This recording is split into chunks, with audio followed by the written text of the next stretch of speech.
أعوذ بالله من الشيطان الرجيم. بسم الله الرحمن الرحيم.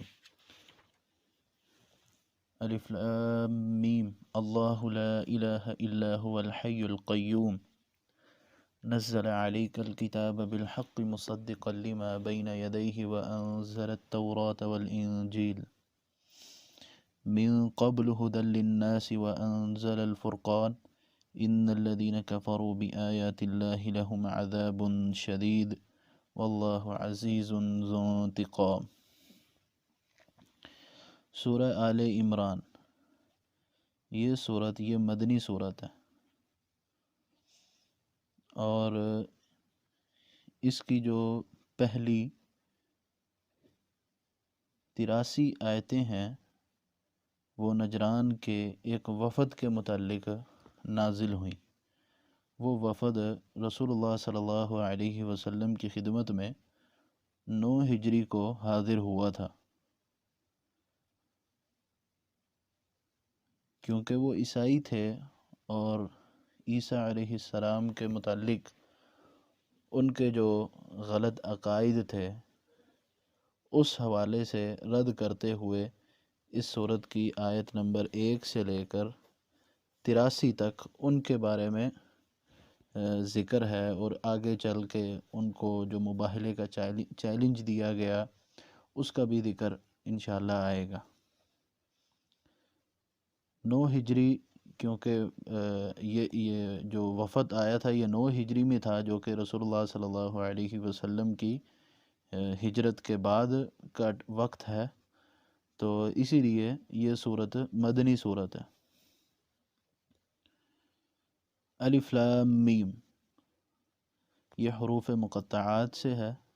اللہ اعلم بمرادہ، اس کا معنی مفہوم کیا ہے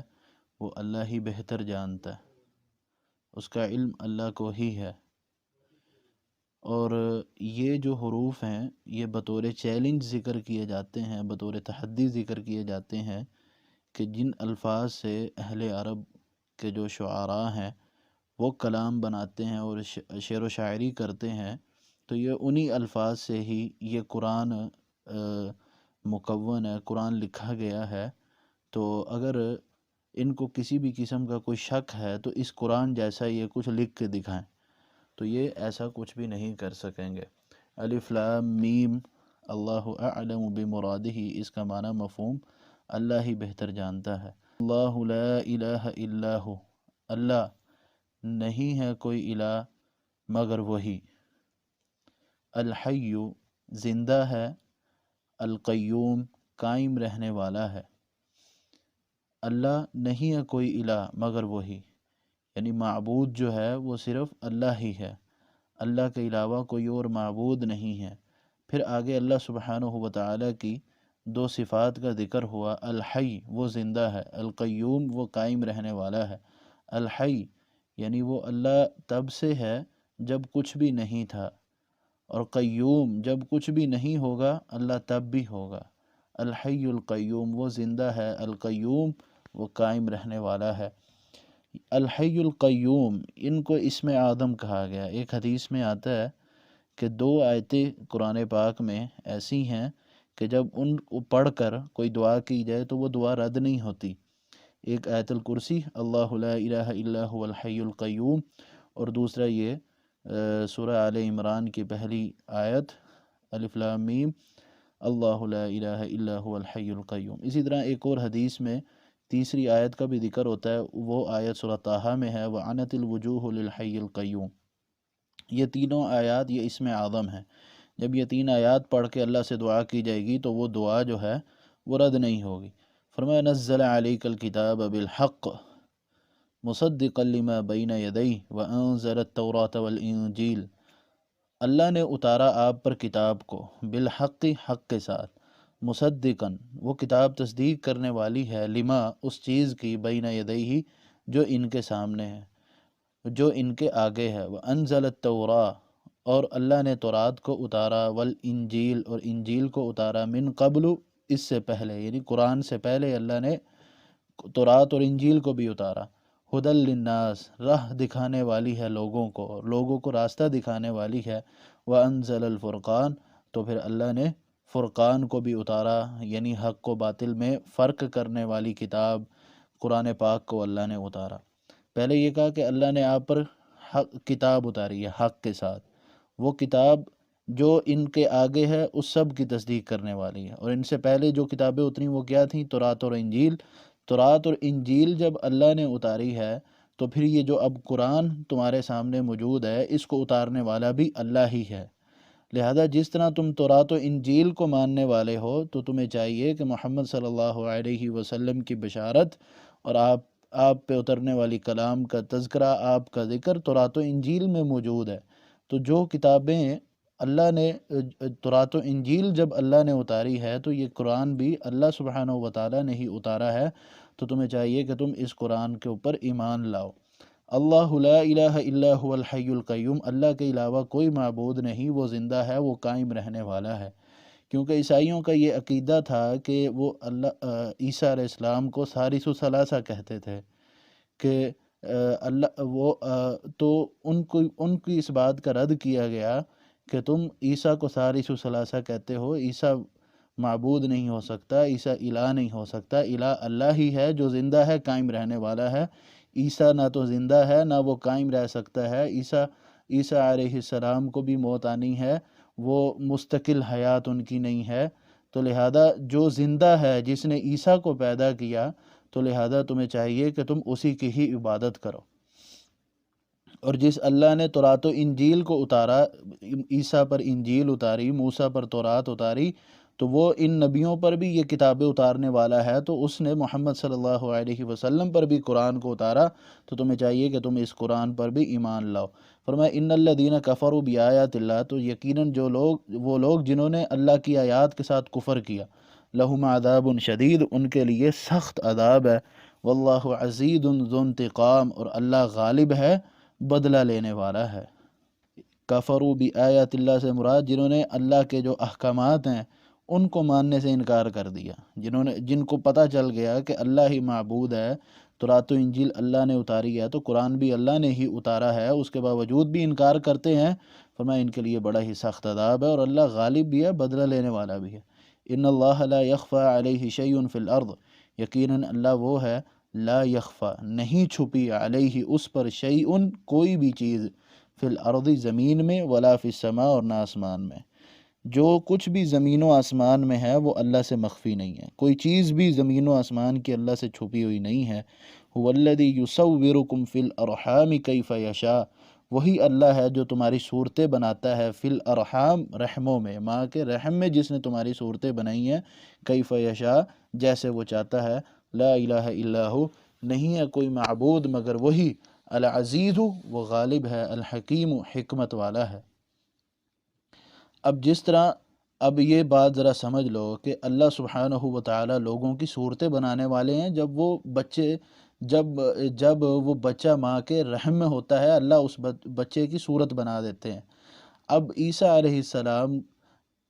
مریم علیہ السلام کے بیٹے ہیں، اب وہ ماں کے رحم میں پلے بڑھے ہیں، اب ان کی تخلیق اللہ نے کی ہے، جس طرح اللہ نے چاہا ان کو بنایا ہے۔ اب جب اللہ نے ہی ان کو پیدا کیا تو وہ پیدا کرنے والا جب اللہ ہے تو جس کو پیدا کیا گیا ہے وہ معبود کیسے ہو سکتا ہے؟ هو الذی یصورکم فی الارحام کیف یشاء، وہ اللہ ہی ہے جس نے تمہاری صورتیں بنائی جیسے وہ چاہتا ہے بناتا ہے،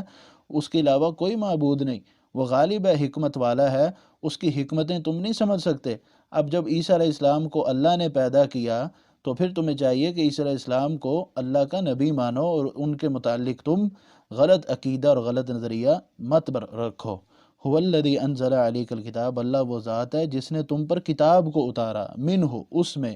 آیات محکمات محکم آیتیں ہیں، ہن ام الکتاب اور وہ محکم آیتیں کتاب کی جڑ ہیں، وَأُخَرُ متشابہات اور دوسری ملتی جلتی متشابہ آیات بھی ہیں۔ جس اللہ نے آپ پر کتاب کو اتارا تو اس کتاب میں بعض آیات محکم ہیں جو اس کتاب کی جڑ ہیں اور بعض آیات متشابہ ہیں۔ فَأَمَّا الَّذِينَ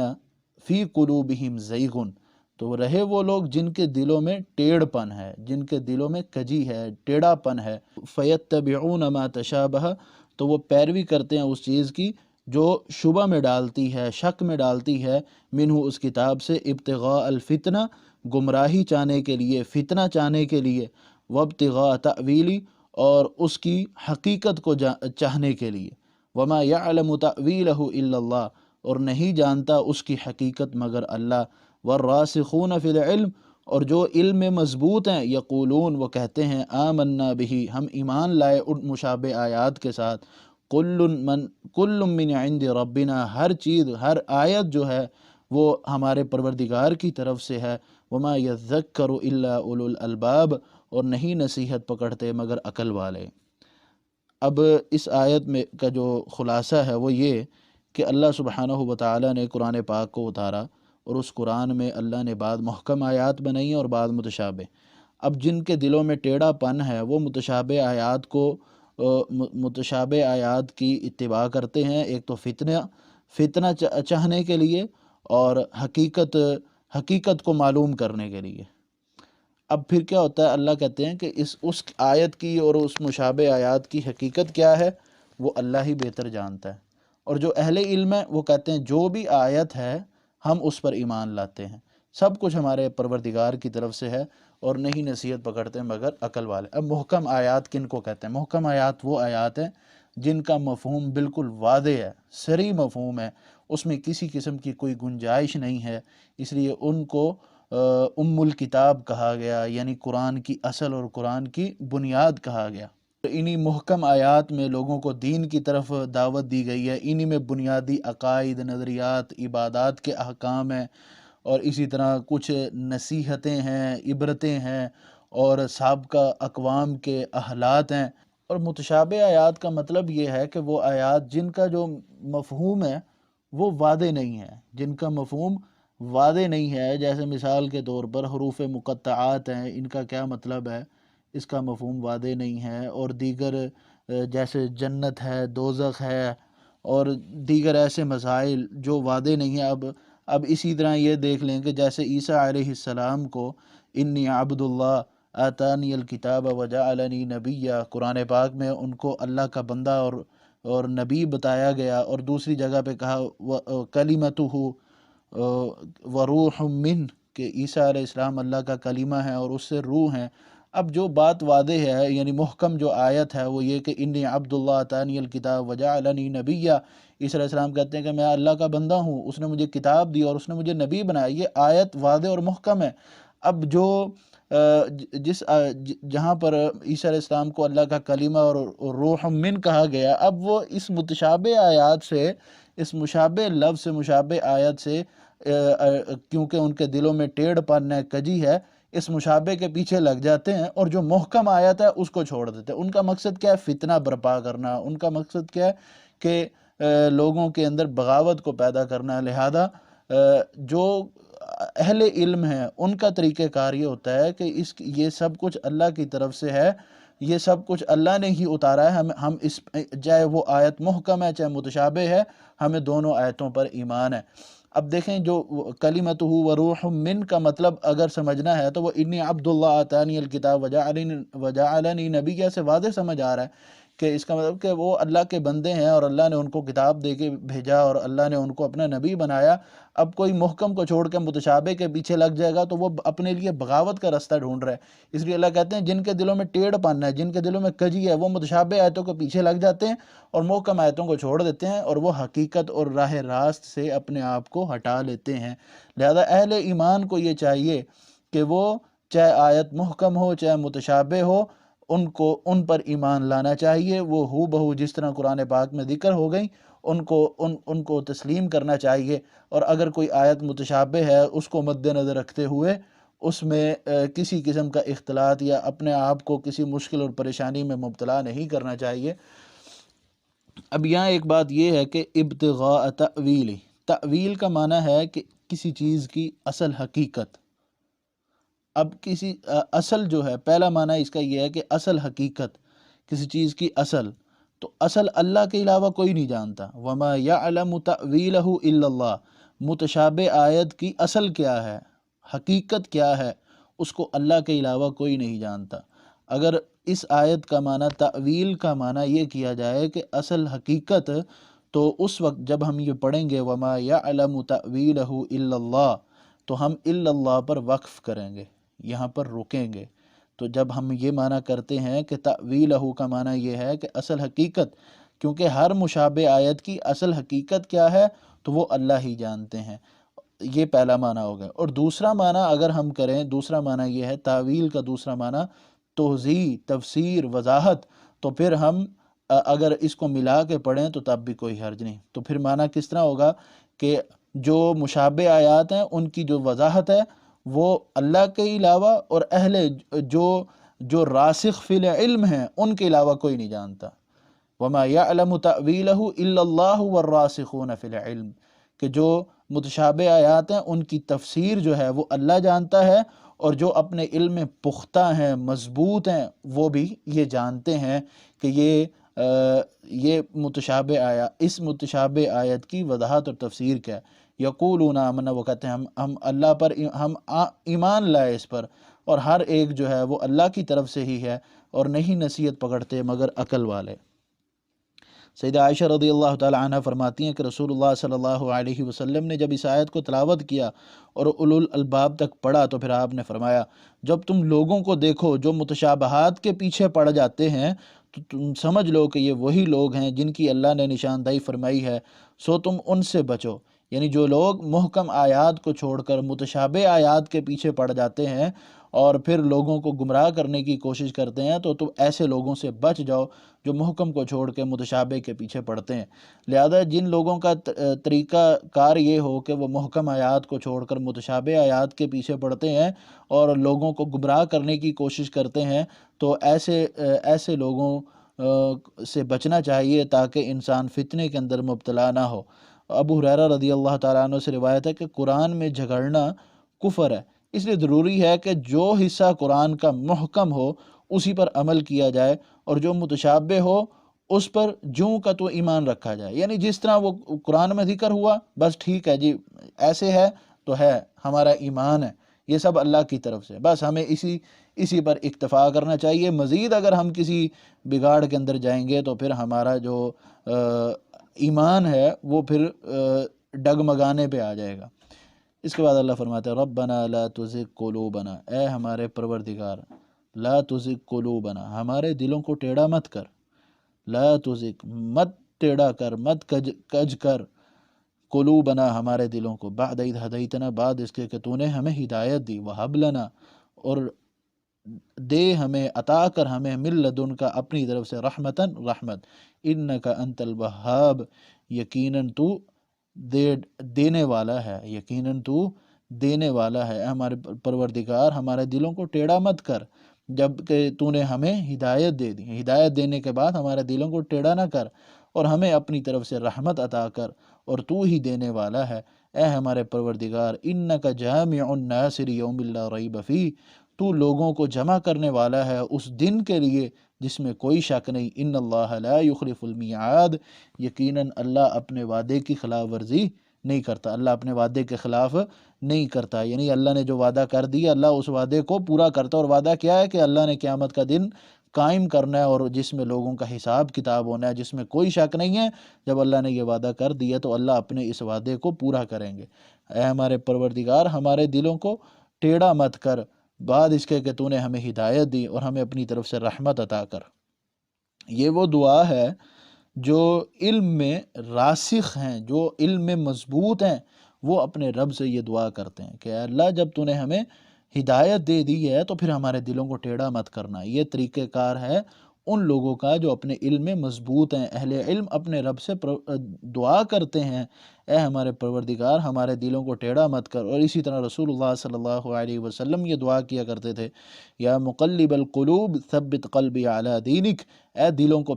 پھیرنے والے، اے دلوں کو پلٹنے والے، تو میرا دل اپنے دین پر ثابت قدم رکھ۔ ان الذین کفروا، یقیناً وہ لوگ جنہوں نے کفر کیا،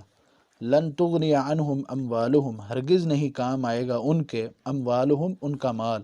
ولا اولادہم اور نہ ہی ان کی اولاد ان کے کام آئے گی، من اللہ اللہ سے شیئن کچھ بھی، جن لوگوں نے کفر کر لیا ان کو یہ گھمنڈ ہے کہ ان کا مال اور ان کی اولاد ان کو اللہ کے عذاب سے بچا لیں گے، تو نہ تو بندے کا مال اس کو اللہ کے عذاب سے بچا سکتا ہے، نہ اس کی اولاد۔ وَأُولَئِكَ هُمْ وَقُودُ النَّارِ، اور یہی لوگ، وَأُولَئِكَ، اور یہ لوگ، ہم یہی، وقود النار، آگ کا ایندھن ہے، یہاں تاکیداً کہا وَأُولَئِكَ، اور یہ لوگ، ہم یہی لوگ ہیں جو آگ کا ایندھن ہے۔ کدأب آل فرعون، جیسے عادت لوگوں فرعون، کدأب آل فرعون، جیسے آل فرعون کی عادت ہے، والذین من قبلہم، اور وہ لوگ جو ان سے پہلے تھے، کذبوا بآیاتنا، انہوں نے ہماری آیات کو جھٹلایا، فأخذہم العذاب بذنوبہم، تو اللہ نے ان کو پکڑا ان کے گناہوں کی وجہ سے، واللہ شدید العقاب، اور اللہ سخت عذاب دینے والا ہے۔ جیسے آل فرعون اور ان سے پہلے جتنے بھی لوگ ہیں ان کی عادت کیا تھی؟ کذبوا بآیاتنا، وہ اللہ کی آیات کو جھٹلاتے تھے۔ اللہ فرماتے ہیں کذبوا بآیات، انہوں نے ہماری آیات کو جھٹلایا، پھر ہم نے کیا کیا؟ فأخذہم اللہ بذنوبہم، تو ان کے گناہ کرنے کی وجہ سے اللہ نے ان کی پکڑ کی، اور اللہ سخت قسم کا عذاب دینے والا ہے۔ یعنی جس طرح کا عذاب فرعون کی قوم کو اور اس سے پہلے کی جو قوموں کو رسولوں کو جھٹلانے کی وجہ سے دیا گیا، اسی طرح اے عیسائیوں تمہیں بھی عذاب دیا جائے گا کہ کیوں تم محمد صلی اللہ علیہ وسلم کو جھٹلا رہے ہو۔ اگر تم محمد صلی اللہ علیہ وسلم پر ایمان لے آتے ہو تو پھر تم اپنے آپ کو جہنم کے عذاب سے اور اللہ کی پکڑ سے تم اپنے آپ کو بچا لو گے۔ اگر محمد صلی اللہ علیہ وسلم کی تکذیب کرتے ہو، جس طرح پہلے لوگ اپنے رسولوں کی، پہلے قومیں اپنے رسولوں کی تکذیب کرتی رہتی تھیں، تو ان کی اللہ نے پکڑ کی، اس طرح پھر اللہ تمہارے بھی پکڑ کریں گے۔ قل، آپ کہہ دیجئے، للذین، ان لوگوں کو، کفروا، جنہوں نے کفر کیا، ستغلبون، ان قریب تم مغلوب ہوگے، وتحشرون، اور تم اکٹھے کیے جاؤ گے، الی جہنم، جہنم کی طرف، وبئس المہاد، اور وہ بہت برا بچھونا ہے۔ یہ ان یہودیوں کو کہا جا رہا ہے کہ یہود، رسول اللہ صلی اللہ علیہ وسلم نے جب غزوہ بدر مکمل ہو گیا تو مسلمانوں کو فتح نصیب ہوئی، تو آپ صلی اللہ علیہ وسلم یہود کو آپ صلی اللہ علیہ وسلم نے یہود کو بنو قینقاع کے بازار میں جمع کر کے فرمایا، او یہودیو، تم مسلمان ہو جاؤ اس سے پہلے کہ تمہارا بھی وہی حشر ہو جو حشر قریش کا بدر میں ہوا ہے۔ تو وہ کہنے لگے، اے محمد صلی اللہ علیہ وسلم، تم اس گھمنڈ میں نہ رہنا کہ تم نے جو ہے نا ان کو ہرا دیا ہے،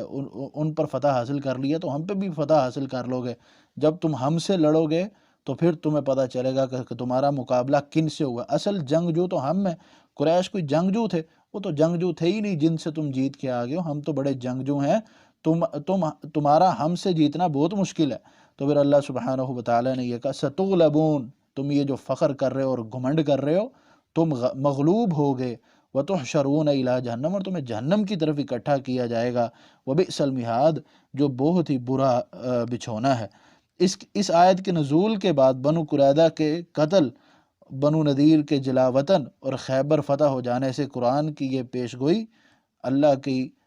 حکم سے حرف بحرف سچی ثابت ہوئی۔ یعنی یہ جو فخر اور